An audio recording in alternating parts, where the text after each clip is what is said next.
आ गोटे कथा मो बाहाघर केबे हबो तुम घर केउठी बयस एते ही गलानी तो बाहा होनो काहेकी तो एई ब्लॉगटा देखि सला परे आपण मानकर कोनोसी भी क्वेश्चन रहियोनी मते पचारिया पे।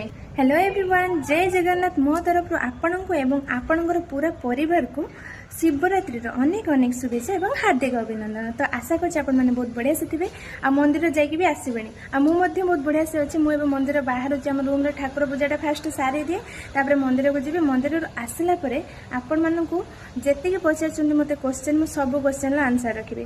तो लेट्स गो,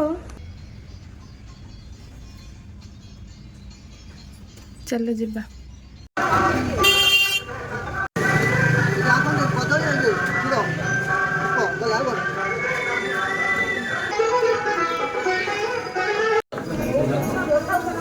ए वर्ष जगह करछ ना ए वर्ष करछ जन्माष्टमी स्त्री लोक करନ୍ତି ना राधाष्टमी झिଅ पिला करନ୍ତି मु भी राधाष्टमी करे चलिली वर्तमान ड्यूटी चारू को देखो चारू केंद्र बस लाइट झरका से झरकाटा बंद कर देखा जाऊन हो नहीं এটা কো কষ্ট করনি 10 মিনিট সিরিঞ্জ জড়ি থরি কোন এটা দেখো আমার ঝিও ঝুলুছি বস এটাও ঝুললা হচ্ছে তো তুমি কষ্ট করবে আনি আজ ওটি পিলা বস না করে আমার ঝিও ধীরে ধীরে আছে ধান ধীরে ধীরে ধীরে ওদের খাইয়া তো জোর জোর দরকার তো चारू जाऊनु गाधेबु गाधे देखो गोटे पिला जागर करिछि जागर करिछि देखो गाधे नहीं हां ब्रश करिछु हां मिच्छा कहि देला एठी सोई के उठी आसी बसि जी तमे ब्रश करछ करे ना ना जानि छी तमा झियो ब्रश करछ सकाळ खाया पी सोई खाई पी सोई वेडा करछ आनी पिला कोइ बिस्किट उठला हैं। तो यही ब्लॉगटा देखि सारा पर आपण मानकर कोनोसी भी क्वेश्चन रहियोनी मते पचारिया पे काहेकि ना आपण माने पचारथिबा समस्त क्वेश्चन आंसर मु आज नै के आछि। तो स्टार्ट करबा गोटे गोटे क्वेश्चन रु आपण मानको आंसर दे। फास्ट मु गोटे क्वेश्चन एबे पढु छी आपण जोटा पचारि छथि। तो फास्ट बेसिक क्वेश्चन आसे लिजुन तुम घर केउठी तो आम घर हो जी भद्रक डिस्ट्रिक्ट रे सेटा तो आपण माने जानि थिबे किंतु पर्टिकुलर जगहटा मु आज जाए कहारी को भी कहनी। आम घर हूँ वासुदेवपुर ब्लॉक रे वासुदेवपुर टू आम घर 10 किलोमीटर मात्र। तो आउ गोटे कथा आपण माने पचारती माने एते दिन जाए तुम बाहा न कहीं बयस एते ही गलानी तो बाहा होन कहीं। तो सांग माने समस्ते तो जानी काम करिया केते कष्ट तापर पुणी गोटे झीटा आम घर को माने पुओ गोटे कहया गले चले मते कहीं मो बापा परे जदि किए इनकम करूଥାଏ आम घरे फैमिली चलता से हूँ मो बापांकर दीटा झील माने मु आ गोटे मो तले गोटे सान भौणी अच्छी। तो इनकम कले सीना पैसा रखिले सीना आम बाहा हबो दी भौणी खाली बाहाघर कथा कही दउछंदी। हाँ मु मानुछि मोर 25+ हेलानी। तो टंका कोठु आसियो बिना टंका रे आज जाए कौन से काम हेलानी बाहाघर झील बाहाघर माने जानि पथै केते टंका दरकार जेति टंका बापा जन्म पाखर रखिथे सब पैसा झील बाहाघर उड़ी जाए सेटा तो समस्त जानती। तो मुझे बापा को अल्प किसी हेल्प करी तो सेटा मोर गोटे भाग्य बोली भाभी पारे बापा माँ किसी कली। तो से आशा 5 वर्ष है मुझे बाहर कम करुँची आज जाए करुँची पैसा जिते भी मो बापा को हेल्प करी से आशा मोर रही तो छाड़ना आप बुझीपे मुझे कौन कहूँ चाहूँगी।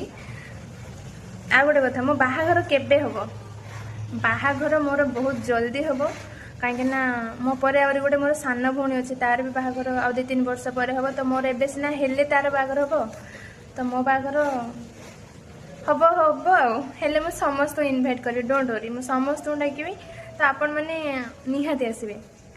हाँ देन नेक्स्ट क्वेश्चन होची मोर केमितिका पुओ दरकार बाहाघर हबा पई समस्त पचारुछन तमरो केमितिका पुओ दरकार।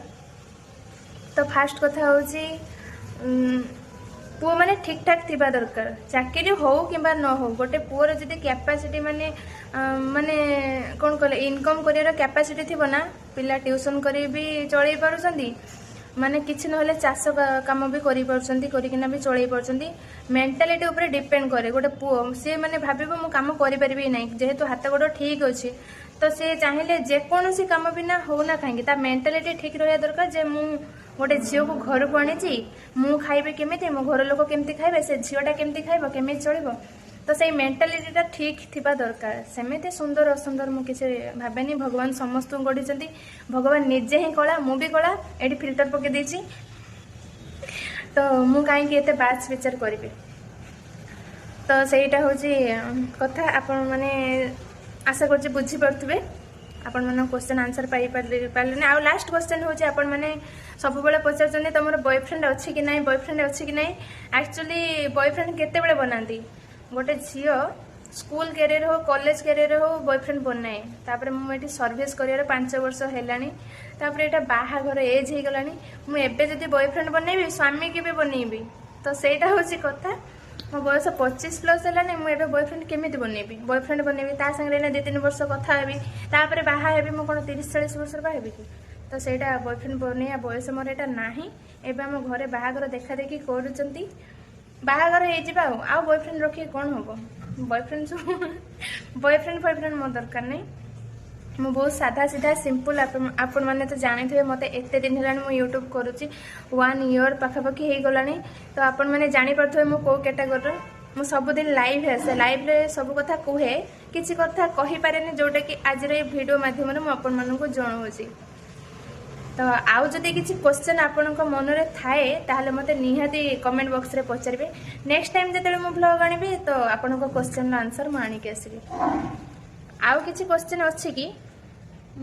ଆହୁରି ମୋତେ କେତେ କ'ଣ ପଚାରନ୍ତି ଯେ, ହଁ ପଚାରନ୍ତି ତମେ କେଉଁଠି ଜବ୍ କରୁଛ? ଆକ୍ଚୁଆଲି ମୁଁ କଟକରେ ଗୋଟେ ପ୍ରାଇଭେଟ୍ ହସ୍ପିଟାଲ ଅଛି, ଯେଉଁଟାକି ଆମର କ୍ୟାନ୍ସର ପ୍ଲସ୍ ଗାଇନିଂ ଅଛି, SCB ପାଖାପାଖି ଅଛି। ତ ସେଇଠି ମୁଁ ଜବ୍ କରୁଛି। ମୋତେ 5 ବର୍ଷ ହେଇଗଲା ମୋ ଜବ୍କୁ। ଆଉ କ'ଣ କହିବା, ଆମ ହସ୍ପିଟାଲରେ କାର୍ଡ଼ରେ ଅପରେସନ୍ ହୁଏ, କ୍ୟାସ୍ରେ ବି ଅପରେସନ୍ ହୁଏ, ଇନ୍ସୁରାନ୍ସ ବି ହୁଏ। ତ ଯଦି ଆପଣମାନଙ୍କର କାହାର କିଛି ଦରକାର ହୁଏ ତାହେଲେ ମୋତେ ନିହାତି ଜଣାଇବେ। ମୋ ଇନଷ୍ଟାଗ୍ରାମ୍ ID, ୟୁଟ୍ୟୁବରେ ଅଛି, ଫେସବୁକ୍ ID ମଧ୍ୟ ଅଛି। ଆପଣମାନେ ସେଇଥିରେ ମୋତେ ମାନେ କଣ୍ଟାକ୍ଟ କରିପାରିବେ। ତ ପର୍ସନାଲ୍ ନମ୍ବର ପ୍ରାୟ ଜଣ ମୋତେ ମାଗନ୍ତି। ଆକ୍ଚୁଆଲି ମୁଁ ଗୋଟେ ଝିଅ ପିଲାଟା, ମୁଁ କ'ଣ ମୋ ପର୍ସନାଲ୍ ନମ୍ବର ସେୟାର କରିପାରିବି? ଆପଣ ନିଜେ ଭାବନ୍ତୁ, ଆପଣଙ୍କ ସାଙ୍ଗସାଥିରେ ହେଉନା କାହିଁକି, ନିଜର ବି ଭଉଣୀ ହେଉନା କାହିଁକି, ମୁଁ କ'ଣ ନମ୍ବର ଦେଇପାରିବି? ସମସ୍ତେ କୁହନ୍ତି ଘମଣ୍ଡି, ନମ୍ବର ଦେଉନ, ଇଏ କରୁନ, ସେ କରୁନ। ଆରେ ମୁଁ ନମ୍ବର ଦେବି ପୁଣି କାହାକୁ ଦେବି? ମୁଁ କ'ଣ ଜାଣିଛି କି? ଲାଇଭ୍ରେ କେତେ ପିଲା ଆସୁଛନ୍ତି, ଶୋଧି ଦେଇକି ପଳାଉଛନ୍ତି, କମେଣ୍ଟ ବକ୍ସରେ ନମ୍ବର ମାଗୁଛନ୍ତି, ପର୍ସନାଲି ଇନଷ୍ଟାଗ୍ରାମରେ ବି ଫେସବୁକ୍ରେ ବି ମାଗନ୍ତି। ତ ମୁଁ ନମ୍ବର କେମିତି ଦେବି? ଏଇନା ଆଜି ତମର ମୋର ଭଲ କଥା ଅଛି, ଭଲ କଥାବାର୍ତ୍ତା ହେଉଛ, ଭଲ ରିଲେସନ୍ ଅଛି, ତ ପଛରେ କିଛି ଖରାପ ହେବ, ମୋ ନମ୍ବର କେଉଁଠି ସେୟାର କରିଦେବ, ଭାଇରାଲ୍ କରିଦେବ। ନମ୍ବର ଆଜିକାଲି ଜାଣିଥିବେ ନମ୍ବର ପାଇଁ କେତେ କ'ଣ ହେଇଯାଉଛି। ମାନେ ସେ ଆଧାର କାର୍ଡ଼ ହଉ, ସେ ଯେଉଁ ପ୍ୟାନ୍ କାର୍ଡ଼ ହଉ, କ'ଣ ତ ଯେତିକି ବା ବ୍ୟାଙ୍କ ଫ୍ୟାଙ୍କରେ, ଆଉ ଯେକୌଣସି ଜାଗାରେ ଆଜିକାଲି ବିନା ନମ୍ବରରେ କୌଣସି କାମ ହିଁ ହେଉନି। ସବୁ ଜାଗାରେ ମୋ ନମ୍ବର ଦିଆହେଇଛି। ମୋ ବାପାଙ୍କ ଆକାଉଣ୍ଟରେ ହଉ, ମୋ ମାଆଙ୍କ ଆକାଉଣ୍ଟରେ ହଉ, ମୋ ଆକାଉଣ୍ଟରେ ହଉ, ସବୁ ଜାଗାରେ ମୋ ନମ୍ବର ଦିଆହେଇଛି। ତ ମୁଁ ଯଦି ନମ୍ବର ସେୟାର କରିଦେଉଛି, ମୋ ନମ୍ବର ଯଦି କେଉଁଠି କିଛି ପ୍ରୋବ୍ଲେମ୍ ହେଉଛି, ମୁଁ ବହୁତ ହଇରାଣ ହେବି। ତାପରେ ଆଜିକାଲି ଯେଉଁ ଲାଇନ୍ ଲଗେଇକି ସବୁ ଯେଉଁ କାମ, ଆଧାର କରେକ୍ସନ୍ କର, ବ୍ୟାଙ୍କରେ ଏଇଟା କର, ସେଇଟା କର, ସେସବୁ ମୋ ଦ୍ୱାରା ଆଉ ସମ୍ଭବ ନୁହଁ। ମାନେ ଏପଟେ ଏତେ ଘଣ୍ଟା ଡ୍ୟୁଟି କରିକିନା ତାପରେ ମୋତେ ନିଜକୁ ଟାଇମ୍ ମୁଁ ଦେଉନି। ତାପରେ ପୁଣି ଏଇସବୁ କାମ ପାଇଁ ଯଦି ଗାଁକୁ ଯିବି ବହୁତ ହଇରାଣ ହେଇଯିବେ। ତ ସେଇଥିପାଇଁ କହୁଛେ ନମ୍ବର ମୋତେ ମାଗିନି। ଯଦି କିଛି ଦରକାର ପଡ଼େ ଆପଣ ଇନଷ୍ଟାଗ୍ରାମରେ, ଫେସବୁକ୍ରେ ମୋ ସହିତ କଥା ହେଇପାରିବେ, ମୁଁ ରିପ୍ଲାଏ କରିବି। ଆଉ ମୋତେ ଜଣେଇବେ ମୁଁ ତୁମ ୟୁଟ୍ୟୁବ୍ ଫ୍ରେଣ୍ଡ ବୋଲି, ନହେଲେ ମୁଁ କେମିତି ଜାଣିବି? ଇନଷ୍ଟାଗ୍ରାମରେ ମୁଁ ଏତେ ଜଣଙ୍କ ସାଙ୍ଗରେ ମାନେ ଏତେ ଫଲୋଅର୍ସ ଥାଇକି ମଧ୍ୟ ମୁଁ ଏତେ ଜଣଙ୍କ ସାଙ୍ଗରେ କଥା ହେଇପାରେନି। ମୋର ଇନଷ୍ଟାରେ ଗୋଟେ ଗ୍ରୁପ୍ ଅଛି, ସେଇଥିରେ ମୁଁ ଯାଇକି ବେଳେବେଳେ କଥା ହୁଏ। ତାପରେ ସମସ୍ତେ ତ ବ୍ୟସ୍ତବହୁଳ ଲାଇଫ୍ ଭିତରେ ରହିଛନ୍ତି, ମୁଁ ମଧ୍ୟ ରହିଛି। ସକାଳୁ ଉଠି ସବୁ କାମ ସାରି ଡ୍ୟୁଟି ଯା, ଡ୍ୟୁଟିରୁ ଆସିକି ପୁଣି ଭିଡ଼ିଓ ଏଡ଼ିଟିଂ କର, ଭିଡ଼ିଓ ବନା, ଲାଇଭ୍ ଆସେ, ପୁଣି ତାକୁ ଦୁନିଆ କାମ, ସତରେ ବହୁତ କାମ। ମୁଁ ନିଜକୁ ଫୁର୍ସତ ଜମା ଦେଇପାରୁନି। ଏତେ କାମ ଭିତରେ ରେଷ୍ଟ ନେବା ପାଇଁ ବହୁତ କମ୍ ଟାଇମ୍ ମିଳୁଛି। ତାପରେ ଜାଣିଥିବେ ସାଙ୍ଗସାଥିଙ୍କ ସହିତ ମିଳିମିଶିକି ରହିଲେ ରୁମ୍ରେ କେତେ ମଜାମସ୍ତି ହୁଏ। ରାତିରେ ଶୋଇଲା ବେଳକୁ 12ଟା, 1, 2ଟା ମୋ ମୁହଁ ସାରା ଦେଖ ପୁରା ପିମ୍ପଲ୍ସ କେମିତିକା ହେଇଯାଇଛି। ରାତି ଅନିଦ୍ରା ହେଲେ ହିଁ ହେବ। ଆଉ କ'ଣ କରିବା? ଆଉ ସାଙ୍ଗସାଥିଙ୍କ ଭିତରେ ରହିଛି, ଜୀବନ ଆଜି ଅଛି କାଲି ନାହିଁ। ଆଉ ସାଙ୍ଗସାଥିମାନଙ୍କ ସାଙ୍ଗରେ ମିଶିବନି, କଥା ହେବନି, ଆଉ କ'ଣ, ଆଉ କେବେ କଥା ହେବ? ତ ତାଙ୍କମାନଙ୍କୁ ବି ଟିକେ ଟାଇମ୍ ଦେବା ଦରକାର କି ନାହିଁ? ତ ତ ସେଇଥିପାଇଁ ରାତିରେ ସମସ୍ତେ ଲେଟ୍ରେ ଶୋଇଲା ବେଳକୁ ମୁହଁରେ ବି ଏଗୁଡ଼ାକ ଉଠି ଯାଉଛି। ସେଗୁଡ଼ା କିଏ ଖାତିର କରୁଛି, ସେଗୁଡ଼ା କଥା ମ୍ୟାଟର ନୁହଁ ଯେ ମୁଁ ଛାଡ଼ନ୍ତୁ ସେ କଥା, ଆଉ ବେଶୀ କିଛି କହିବେନି। ଆପଣ ବି ପୁଣି ବୋରିଂ ହେଇଯିବେ। ତ ଆପଣମାନେ ଜାଗର ଯଦି କରିଥିବେ ଜାଣିଥିବେ କେତେ କଷ୍ଟଟା ଏଇଟା ହେଉଛି ଯେ ମାନେ ଡ୍ୟୁଟି ଯାଉଛି, ଡ୍ୟୁଟିରେ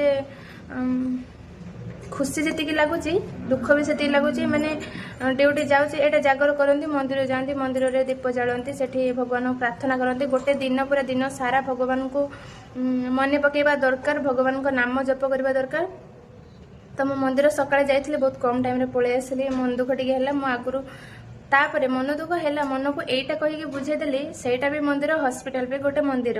ତ ସେଇଠି ବସିବା ଅପେକ୍ଷା ଏଇଠି ଆସି କାମ କରିବା ବି ସେଇ ସେମ୍, ଦୁଇଟା ଯାକ ଇକ୍ୱାଲ୍ ହେଉଛି ନା ନାହିଁ। ମାନେ ସେଇଠି ଭଗବାନଙ୍କୁ ଡାକିବା ଅପେକ୍ଷା ଏଇଠି ଭଗବାନ କ'ଣ ଦେଖୁନାହାନ୍ତି ଆମେ କାମ କରୁଛୁ। ତ ସେଇଟା କିଛି ବଡ଼ କଥା ନୁହଁ। ମାନେ ଟିକେ ଯାହା ବି ହେଲେ ଝିଅ ପିଲା ସମସ୍ତେ ଚାହାନ୍ତି ଆମେ ଟିକେ ମନ୍ଦିର ଯିବା, ମନ୍ଦିରରେ ଅଧିକ ଟାଇମ୍ ପୂଜା କରିବା। ଏଇଟା ତ ସମସ୍ତଙ୍କ ମେଣ୍ଟାଲିଟି, ସବୁ ଝିଅଙ୍କର ମେଣ୍ଟାଲିଟି। ଆମେ ଅଧିକ ଟାଇମ୍ ଯିବା, ଟିକେ ମନ୍ଦିରରେ ବସିବା, ଠାକୁରଙ୍କୁ ଡାକିବା, ଭଲସେ ଦୀପ ଜଳେଇବା, ଭଲସେ ପୂଜାପୂଜି କରିବା। ତ ମୋର ବି ସେଇଟା ଆଶା ଥାଏ। କିନ୍ତୁ ଏଇଠି 5 ବର୍ଷ ହେଲାଣି ମୁଁ ସକାଳେ ଯାଏ ଟିକେ ପୂଜା କରିଦେଇ ପଳେଇ ଆସେ, ପୁଣି ଇଭିନିଂରେ ଯାଏ ପୂଜା ଟିକେ କରିକି ଆସେ। ଆଜି ଏବେ ଏଇ ଯେଉଁ ଭିଡ଼ିଓଟା ବନା ଚାଲିଛି, ବର୍ତ୍ତମାନ ହେଇଛି ଟାଇମ୍ 3ଟା 6 ହେଇଛି ହେଲା। ତ ମୋ ଅବସ୍ଥା ଦେଖନ୍ତୁ, କିଛି ଖରାପ ହେଇନି। କାହିଁକି କହିଲ, ମୁଁ ଖାଇବା ପିଇବାରେ ମନ ଧ୍ୟାନ ଦିଏନି। ଯେଉଁଦିନ ଉପାସ କରେ ପୁରା କାଷ୍ଠା କରେ। ଭଗବାନ ତ ଜାଣିଛନ୍ତି ଇଏ ଉପାସ କରିଛି, ପୁଣି ଭଗବାନ କ'ଣ ପାଇଁ କୁହନ୍ତି କ'ଣ ମାଗିଲୁ, ଜାଗରରେ କ'ଣ ମାଗିଲୁ, ସବୁ ଯଦି ମନ ଭିତରେ ଆଶା ରଖିକି ମାଗିବ କିଛି ବି ମିଳିବନି। ସେଇଥିପାଇଁ ମୁଁ ମନରେ କିଛି ଆଶା ରଖେନି। ମୁଁ ସବୁବେଳେ ଭଗବାନଙ୍କୁ ଗୋଟିଏ କଥା କୁହେ, ଭଗବାନ ସମସ୍ତଙ୍କର ମଙ୍ଗଳ କରନ୍ତୁ। ତ ସମସ୍ତଙ୍କ ଭିତରେ ମୁଁ ବି ଅଛି, ଭଗବାନ କ'ଣ ଜାଣିପାରିନି, ସମସ୍ତଙ୍କ ଭିତରେ ଅଛି। ତ ମୁଁ ମୋ ପାଇଁ କିଛି ବି ମାଗେନି। କୁହନ୍ତି ଭଲ ବର ମିଳିବ, ସେଇଟା ତ ଭଗବାନ ଯାହା କରନ୍ତି ପ୍ରାଣୀର ମଙ୍ଗଳ ପାଇଁ, ସିଏ ଭଲ କରିବେ, ତାଙ୍କୁ ମୁଁ କହିବା କ'ଣ ଦରକାର। ତ ଯାହା ହବ ହବ ଆଉ। ମୁଁ ଆଜି ଉପାସ କରିଛି, ଆଉ 3ଟା ବାଜିଗଲାଣି। ତାପରେ ମୁଁ ଆଜି ସନ୍ଧ୍ୟାବେଳକୁ ଯିବି, ଟିକେ ମନ୍ଦିର ଯିବି, ଦୀପ ଫିପ ଲଗେଇବି। ତାପରେ ଆମର ତ 9ଟା 10ଟା ପରେ ଆଲାଉ ନାହିଁ ବାହାରକୁ, ରାତି ଯାଏଁ ରହି ହେବନି। ଦୀପ ଲଗେଇନା ପଳେଇ ଆସିବୁ। ଆସିଲା ପରେ ପୁଣି ଆମ ରୁମ୍ରେ ରହିବୁ। ଆମ ରୁମ୍ ପାଖରେ ଗୋଟେ ଶିବ ମନ୍ଦିର ଅଛି, ସେଇଟା ମହାଦୀପ ଉଠିଲେ ଆମକୁ ଦେଖାଯାଏ। ତାପରେ ଯାଇକିନା ପିଆ ପିଇ ଯାହା ହବ, ସେ ପର୍ଯ୍ୟନ୍ତ ପୁରା କାଷ୍ଠା ଆଉ। ଆପଣମାନେ ଜାଗର ଯଦି କରିଥିବେ ପୁରା କାଷ୍ଠା କରନ୍ତି ନା ଲୁଚେଇ ଲାଚେଇ ପିଇ ଦିଅନ୍ତି, ଖାଇ ଦିଅନ୍ତି, ମୋତେ କମେଣ୍ଟରେ ଜଣେଇବେ ହେଲା। ମୁଁ କାହାରି ଆଗରେ ସେୟାର କରିବିନି, ମୋତେ କିନ୍ତୁ ଜଣେଇବେ। ତ ସାଙ୍ଗମାନେ ଅଧା ଡ୍ୟୁଟି ତ ମୁଁ କରିକି ଆସିଥିଲି, ବାକି ଆଉ ଯେଉଁ ଅଧା ଡ୍ୟୁଟି ଅଛି, ମାନେ ଆମର କ'ଣ କି ଆଜି ହେଲା ଲଞ୍ଚ ବ୍ରେକ୍ରେ ମୋର ତ ଖିଆ ପିଆ ନାହିଁ, ତ ସେଇଥିପାଇଁ ଭିଡ଼ିଓଟା ବନେଇଦେଲି। ଆଉ ବାକି ଯେଉଁ ଟାଇମ୍ ଅଛି ମୁଁ ଯାଉଛି ମୋର ବାକି ସବୁ କାମ ସାରିଦିଏ। ଆମେ ମାନେ ନେକ୍ସଟ ବ୍ଲଗ୍ରେ ଦେଖାବା, ସେ ପର୍ଯ୍ୟନ୍ତ ନିଜ ନିଜର କିଏ ନେବେ। Bye everyone, love you, tata. ତ ସାଙ୍ଗମାନେ ମୁଁ ବର୍ତ୍ତମାନ ଡ୍ୟୁଟିରୁ ହିଁ ଆସିଥିଲି, କାହିଁକିନା ଆମର ଯେଉଁ ଲଞ୍ଚ ବ୍ରେକ୍ ଥାଏ ଆଜି ତ ଖିଆପିଆ ନଥିଲା। ତ ସେଇଥିପାଇଁ ମୁଁ ଭାବିଲି ଗୋଟେ ଲଙ୍ଗ୍ ଭ୍ଲଗ୍ ବନେଇଦେବି, ଆପଣମାନଙ୍କ କ୍ୱେଶ୍ଚନ୍ ଆନ୍ସର୍ ଦେବି। ଆଶା କରୁଛି ଆପଣମାନେ ସବୁ ଆନ୍ସର୍ ପାଇଥିବେ। ତ ବାକି ଯେଉଁ ଟାଇମ୍ ମୋର ଡ୍ୟୁଟି ଟାଇମ୍ ଏବେଠାରୁ ଷ୍ଟାର୍ଟ ହେଇଗଲାଣି। ମୁଁ ବର୍ତ୍ତମାନ ଡ୍ୟୁଟି ଯାଉଛି, କାହିଁକିନା ଇଭିନିଂରେ ଆସିଲା ପରେ ପୁଣି ମନ୍ଦିର ଯିବାର ଅଛି। ଆଜି ପୁରା ଜେନେରାଲ୍ ଡ୍ୟୁଟି ମୁଁ କରିଦେଲି। ମୁଁ ଏବେ ତଳକୁ ଯାଉଛି, ଆଉ ଆପଣମାନଙ୍କ ସହିତ ନେକ୍ସଟ ବ୍ଲଗ୍ରେ ଦେଖାଉ। ସେ ପର୍ଯ୍ୟନ୍ତ ନିଜ ନିଜର କେୟାର ନେବେ। Tata, bye bye, love you all.